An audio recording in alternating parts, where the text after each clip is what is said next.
All right, let's get our live stream started today. My name is James, and I'm very, very glad to have our live stream with you guys. And today we have two guests. One is from DOSE, Keith Rumjan, and another one is from Witnet, Adan.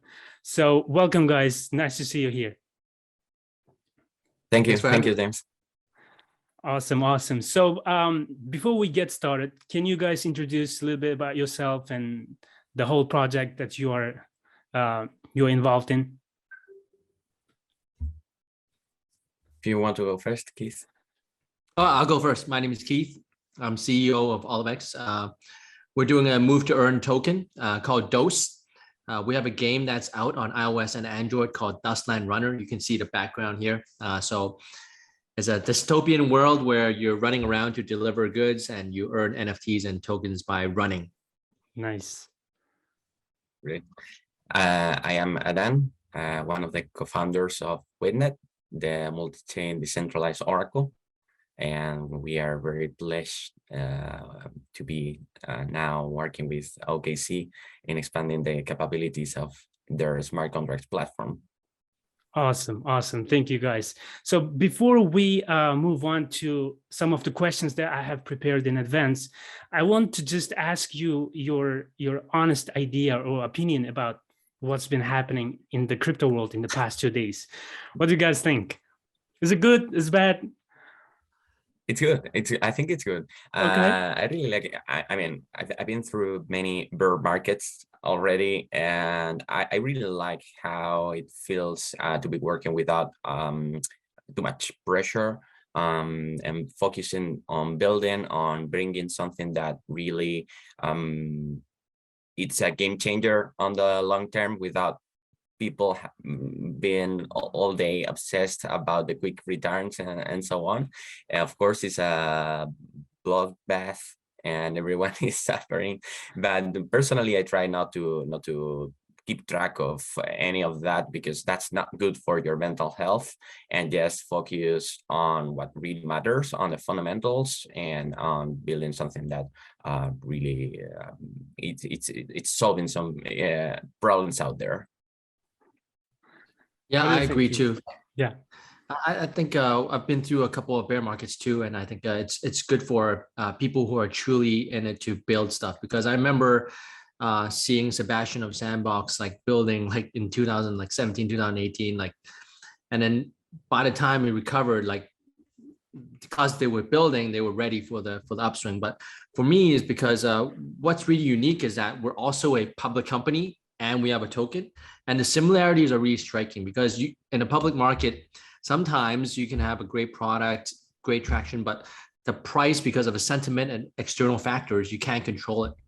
And so we've learned to not look at the price and just concentrate on building. At the end of the day, I think this is good for the move to earn kind of sector as well, because what I like to call is not move to earn, but move and earn. What does that mean? You're not playing to just earn money. You should play it because the game itself is fun, first and foremost. And then earning is secondary. And so it's good for the ecosystem, I think. Yeah, I think so too. The thing is, we need to look at it at two different perspectives. The first one is from the developer's perspective, and second is from the trader's perspective. Of course, from the trader's perspective, it's a bloodbath. It's just awful for them. They're losing tons of money and everything is just going down, and it's just crazy for them.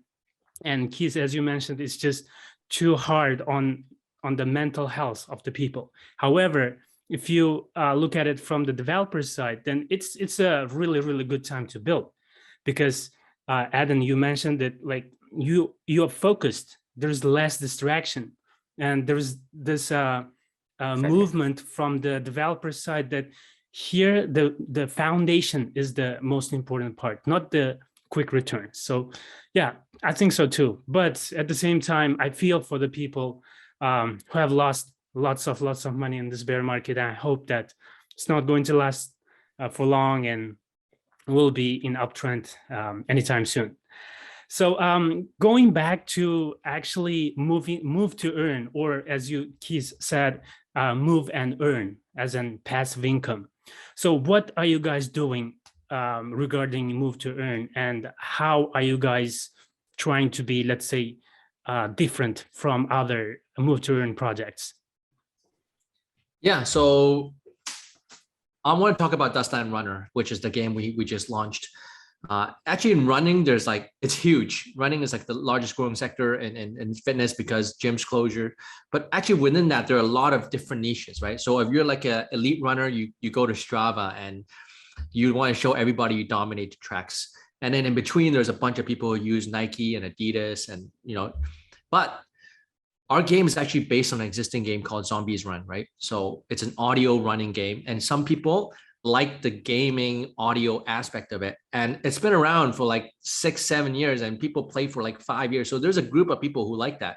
And I think that translates to Web3 as well, where we continue to do audio running for Web3. And that's kind of our niche on how we're doing. And so we believe that it works.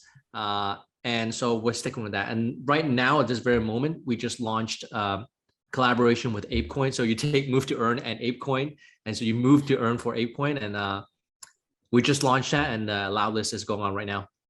Awesome. Awesome. And well, that means that as you have more users, there will be lots of data coming to your project, to your platform. And of course, there comes another project that helps you, that helps the Oracle, and that solves the problem of getting the information in, and then solving the problems, and putting the information in the right direction through the smart contracts, right? And I think Adan, regarding Witnet, maybe you can give more information on that. Oh yeah, sure. Yeah, as you said, oracles are fundamental pieces of crypto infrastructure that they are in charge of providing relaying information from the external world, from any kind of data source to your smart contract state, ideally without breaking the security assumptions and security properties of the contracts themselves. That's obviously where the decentralization part of an oracle like Witnet comes in handy, and where we focused on designing the crypto economic incentives and so on to protect those properties, those security properties, so that by using an oracle solution for feeding data or randomness or whatever you need to get into your contract state, you are not defeating the purpose of using a smart contract platform, which at the end of the day is having these tamper resistance and censorship resistance properties. Yeah. If you were using some centralized solution for that, or you would, if you are able to introduce that data centrally from your own servers or whatever, you are essentially saying, okay, I want something that nobody can tamper with, which is a smart contract, but that at the same time, I have this little piece here that allows me to determine and to decide the execution and the output of a smart contract. So you are essentially lying to yourself. Yeah. Well, you mentioned security, and that's a really tough thing in Web3, especially if you're talking about Oracle. For instance, in 2020, we had Oracle manipulation, right? DeFi programs, they are losing millions of dollars because of the Oracle manipulation. And well, of course, if you're talking about DeFi, there's always this lots of data that's coming in from outside of the world.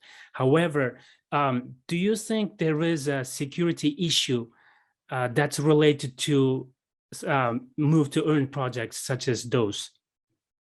In general, for non-DeFi use cases, the reasons for using oracles are, for example, for generating randomness and uniqueness and unpredictability and so on. And the reason why you use an oracle for that is because if you try to do that on-chain, you have very serious concerns with miners' fractable value, with front running, and all of these quite interesting stuff that emerged from the fact that a blockchain at the end of the day, it's a sequence of transactions, and even inside a block, there's an order to those transactions, and that they need to be applied in order. And in all of those use cases, it's not totally a concern of security itself, but rather how one user can take advantage of that property of the blockchain to manipulate the application, or to do some operations, some transactions that are not fair to other users of the app or whatever. So, Keith, have you seen such cases where the users of DOSE manipulated the system and took advantage over other users who don't know that it can be manipulated? I think in every game, especially a game that has a monetary reward, people are going to try to cheat, right? Yeah. We need to assume that. I mean, look, not just us. I think some of our friends in the move to earn space, and just a prime example, go back to Pokemon Go, right? People crack the GPS and they can make their GPS run around, right? So this is going to happen for sure. But I mean, there's one way of solving it, which is you can actually eliminate like 80%, 90% of it, like quite simply by looking at the other metrics from your phone, like the gyro, the step count and all that, and mix it together and see if it's like too consistent or too rhythmic.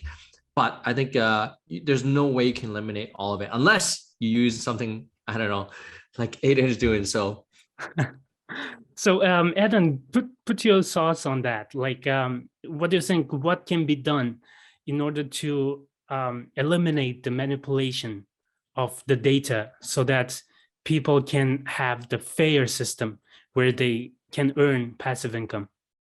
Yeah, it's exactly what Keith said. It's not a single thing. There's no silver bullet when it comes to getting rid of those manipulations and so on. And in general, these hacks, for example, that you mentioned before, they didn't happen because they were using, these projects were using some specific Oracle solution, or they were introducing the data by themselves or whatever. It's more, I would say that in general, it's a lack of education on this, of not bringing these issues to the public. And it's an important thing that people know that oracles are there to solve this, and that probably there are projects that they need to have a multi-pronged oracle strategy, let's say, and that they would need to approach this in a very detailed way and implement whatever makes sense for the incentives that exist in their system, for the stakes that exist in their systems, and so on. And many times that means that you need to use multiple oracles, or that you need to use different ones that will have very different security assumptions, and so that you can fall back from one to another, or you can leverage on the fact that if you want to break both of those, you will need to break systems that are very different between each other, which is quite unlikely. And that's why we are working with other oracles in this alliance of decentralized oracles to come up with standards and interfaces and so on, for making it super easy for developers to use one solution or another in a plug and play manner, and also to use them side by side and make the most of both systems. Good. Yeah, of course, as you're saying that having partnership with other oracles is very important. I mean, one thing you know, and there's another thing that you don't know, and probably your partner knows something about that. So through partnership, through alliance, there's a good chance for you to move forward and to push the boundaries of your capabilities, and through that way you will exponentially grow as Web3 grows. And talking about Web3, actually, Adan, since the start of the Witnet, how did you guys evolve compared to Web3? Since the thing is, we are in a new perspective in Web3. It's a totally new perspective. Not everyone knows about Web3, right? I mean, even some of the people who are trading Bitcoin or Ethereum or whatever, they may not realize that we're in Web3 and it's a totally new perspective. So how did you guys evolve? That's a good one. So we started working on Witnet in 2017. We published the white paper in November 2017, and at that time, it's it's quite a thing, because from the very first day we said, okay, what we are creating an Oracle solution because we have a design that we think that in the long term will make a lot of sense in this potential scenario in which there will be not only Ethereum, but increasing amount of different smart contract platforms. And we were lucky that these analyses were good, and because that's what we have today, you know, this multi-chain scenario in which we are today. So we designed Witnet to be modeled in the best way to serve or to work with all of those potential chains that would exist. So that's why we decided that it would be like a different blockchain that would be sidechained or bridged to Ethereum, to other chains. And yeah, over these years, in the beginning, we started focusing more and more on Ethereum because we were not seeing that multi-chain promise happening. And then last year, things started to change, and we started to see very interesting layer 2 solutions, new layer 1s that started to bring very interesting properties to the table, and that brought the different setting points and so on, because we always had this idea in mind that not everyone needs or wants the same level of security and certainty and finality and different properties for their smart contracts. There are always trade-offs. There are always different priorities for different use cases. And we wanted to make sure that we could work with all of those, always with the vision that if we are able to capture some fraction of the high value contract use cases in all of those networks, Witnet itself can be as big as some of those networks, if not bigger. And it's great because we have seen that promise materialized, and we really believe that there's still a lot of interesting stuff that we will be seeing in the coming years, especially from projects that have such a powerful communities and ecosystems supporting them, like that's the case of the change that we are seeing coming out of exchanges, like that's like the case of OKC, and yeah, we are really excited to see what the builders will build there, because there's a lot of space for innovation, because when you have this choice between chains that are offering different properties and so on, you remove some constraints that we had before, when the assumption was that everyone was building on Ethereum, and we are starting to see very novel, very interesting use cases, and we want to really make sure that we are working with those builders and acting as enablers for improving, for expanding and enhancing their capabilities, and to build that brilliant future together. Yeah, you're talking about the innovation in Web3, and absolutely, it's crazy if you think about the innovation that the Web3 has brought to us. I mean, just a couple of years ago, I wouldn't even imagine that anyone thought about move to earn or any type of, you know, passive income platforms or projects that are being offered at this moment right now.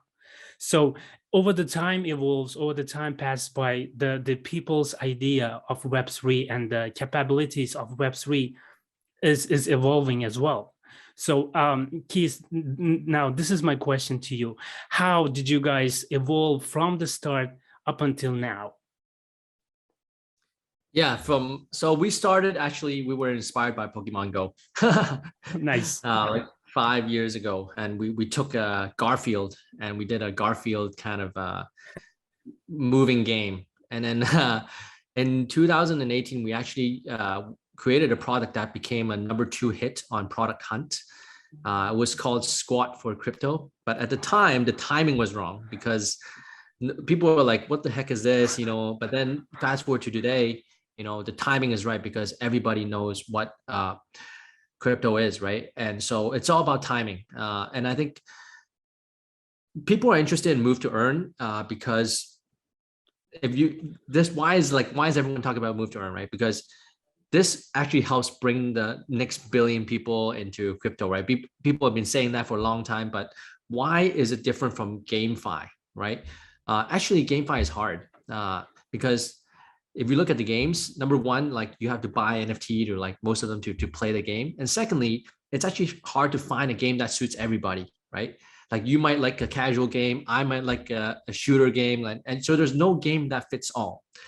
Actually, for move to earn is so attractive because if you ask 10 people on the street, how many of them want to get fit? 9 people will say they want to get fitter. And if you ask 9 people, can they walk, like 20 minutes a day? They'll all say yes. So it's easy to get into. And secondly, the stickiness is actually much higher as well. And we're seeing it in our user numbers as well. We've been doing fitness apps for the longest time, and if we look at in Web3, look at the DAUs, right, of some games. Some of them only have like 1,000 players a day, right? We're already at 10K DAU, right? We launched it just like a couple of days ago, right? So the user retention and stickiness and the easiness to go and do fitness is actually really attractive. And I think that's what's going to bring like a lot of Web2 people in Web3. Right. Yeah, absolutely. The main thing that's probably missing from the crypto world is that the mainstream, that it needs to go out, and people's idea that, hey, there's something that's going on and it should go as mainstream as possible. And out of 10 people, if you ask them what is move to earn or what is cryptocurrency, and they should be able to have some idea on that. And of course, for that, we need to have a certain type of a project, or let's say a trend where it includes as many people as possible from the masses. And as you're saying it right, regarding the GameFis, of course, I might like one thing, and Adan might like another thing. And in order to find that, let's say, the audience for one type of a GameFi is harder than creating a project that can be applicable for the masses.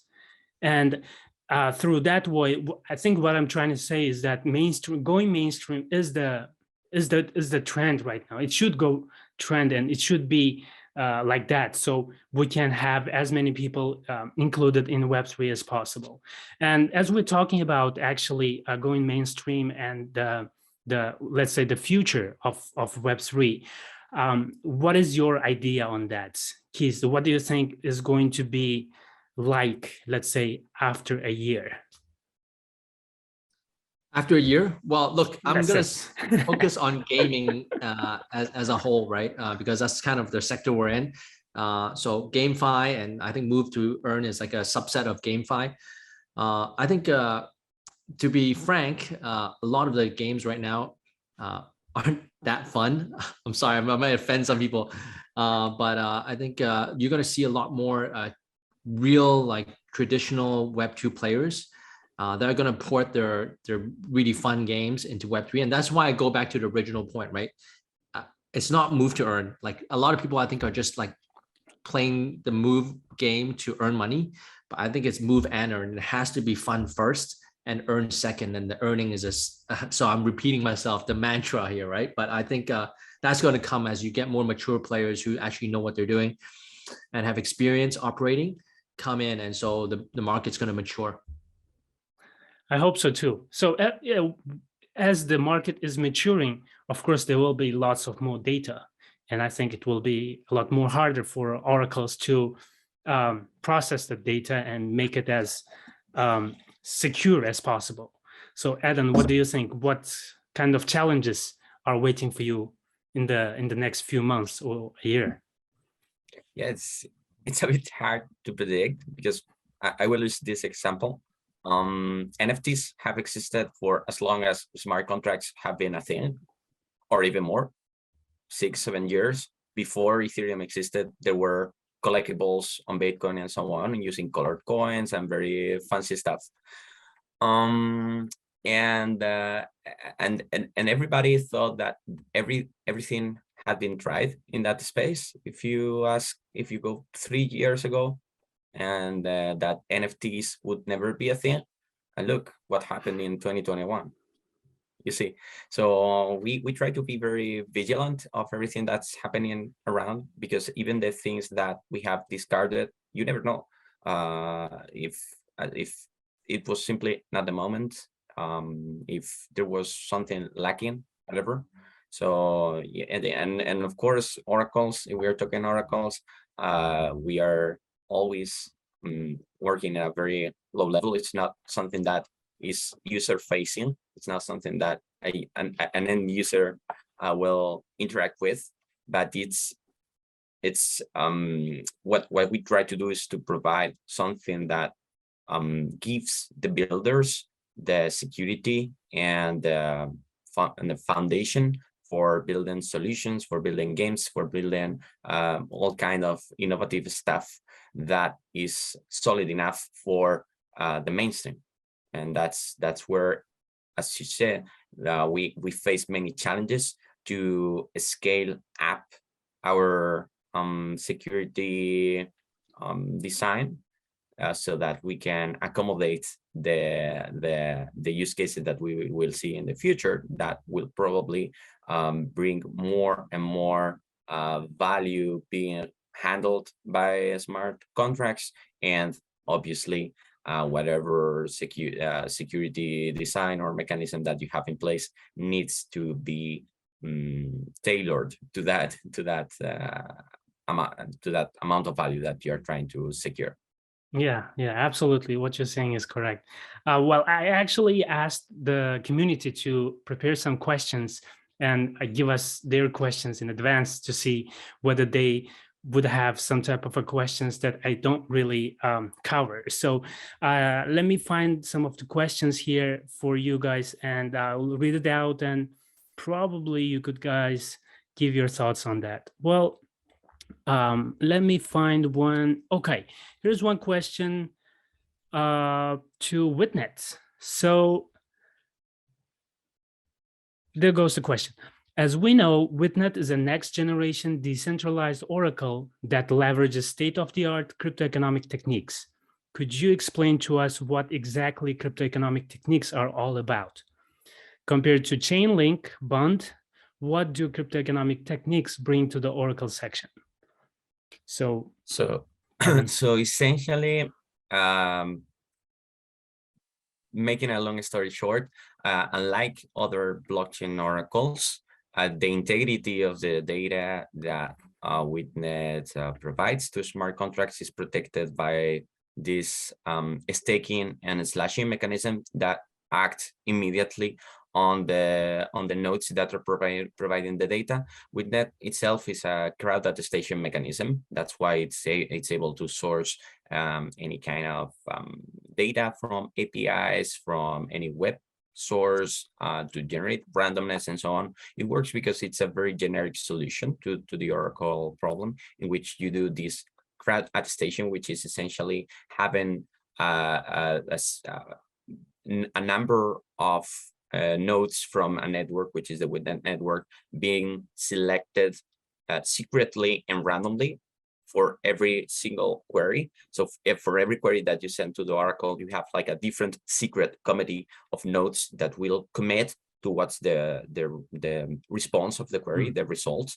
And then you have a commit and reveal scheme in place, so that if they agree with the majority, they get a reward, and if they do not, they get slashed.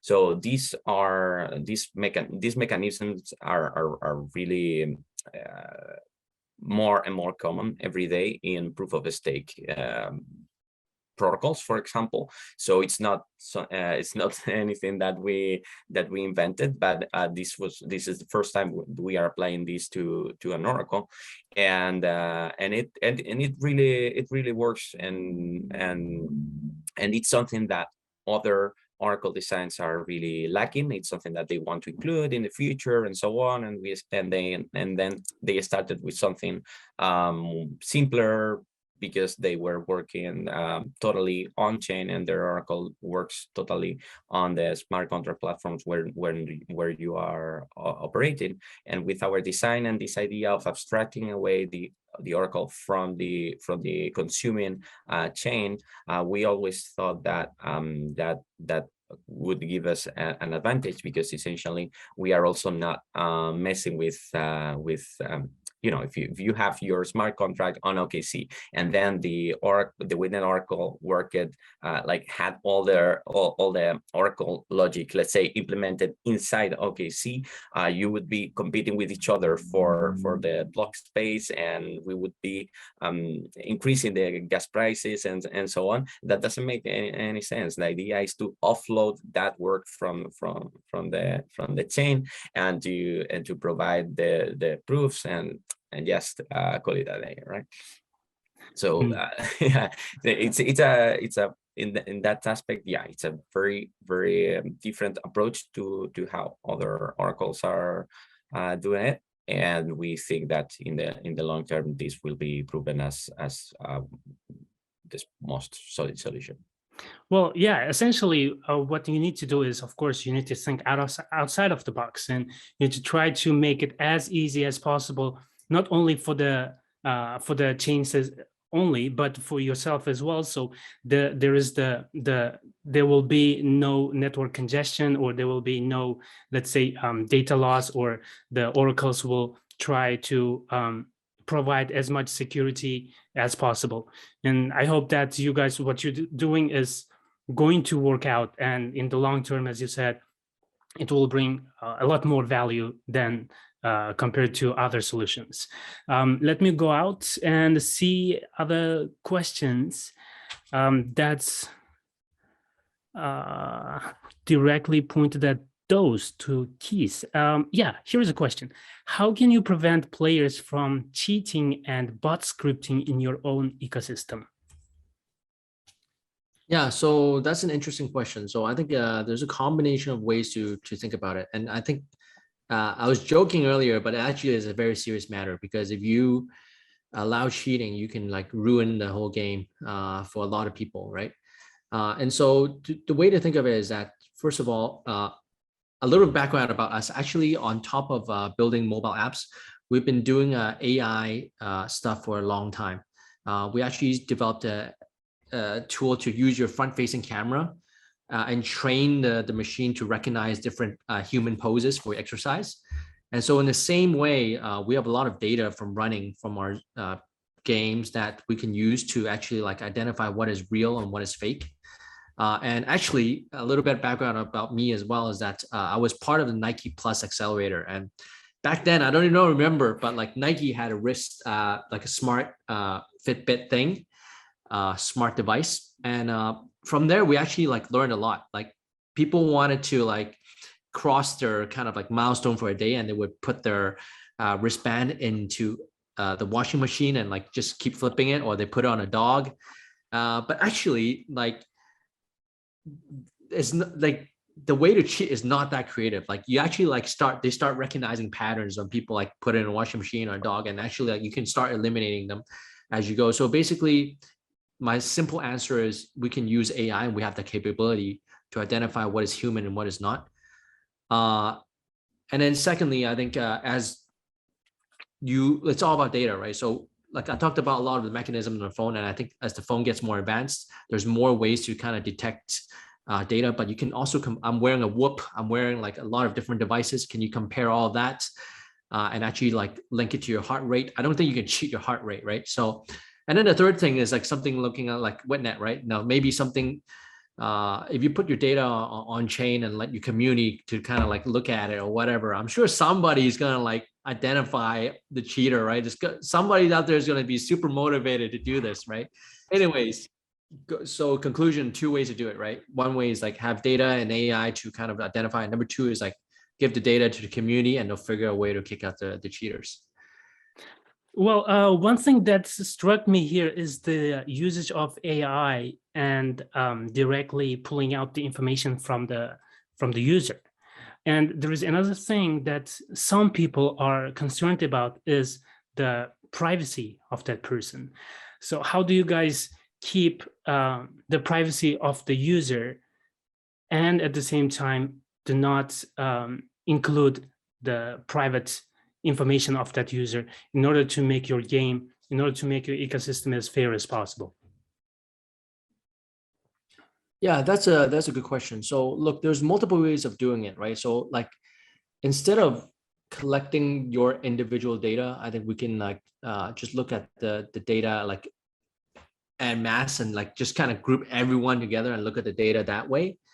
But you know, that's a tricky question. That's a tough one.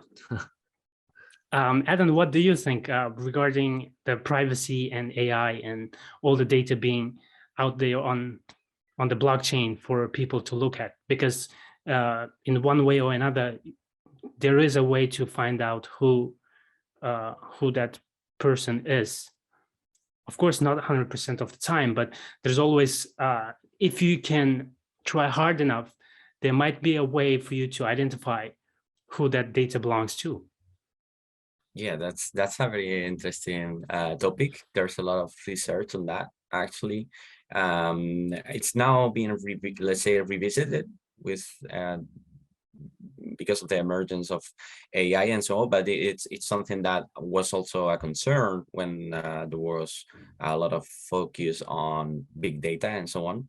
And you have, even if you work on anonymized data sets and so on, as you said, there's always, let's say, fingerprint. There are always patterns and so on. So it's something that really needs to be taken carefully.